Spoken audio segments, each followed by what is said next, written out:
नमस्कार फ्रेंड्स, मु पिके आपण मानक स्वागत करुच्ची पिके भाई न्यूज यूट्यूब चैनल को। कालिया योजना रे आसिला बहुत बड़ खुशी खबर जहाँकि समस्त को मिलवा जाऊँगी टंका। तो ए नहीं कौन बड़ अपडेट अच्छी चलते जाना वीडियो माध्यम ता पूर्व जदि चैनल नुआ अच्छा एबे पिके भाई न्यूज यूट्यूब चैनल को सब्सक्राइब कर साइड रे बेल आइकन को प्रेस कर दिंतु जहाँफल आग को केंद्र और राज्य सरकार तरफ समस्त योजनार अपडेट यही पिके भाई न्यूज यूट्यूब चैनल माध्यम आपण मैंने पाइपर। एबे चलते जावा संपूर्ण वीडियो ऊपर को।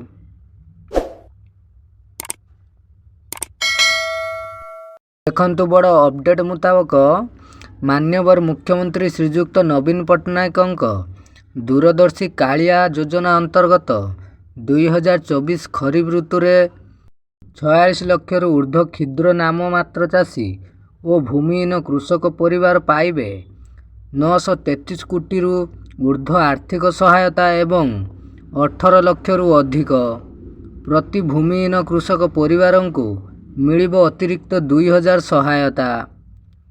अने चाषी माने तो आगुरु कालिया सहायता पाउथले, एबे किंतु बड़ अपडेट मुताबक भूमिहीन चाषी माने पाइबे अतिरिक्त कालिया सहायता 2000 टंका। तो यह तो थिला आपण मानक पई बड़ अपडेट। यही भली इनफॉर्मेटिव वीडियो पाइबा पई आम चैनल पिके भाई न्यूज यूट्यूब चैनल को सब्सक्राइब करी साइड रे थिबा बेल आइकन को प्रेस कर दियंतु।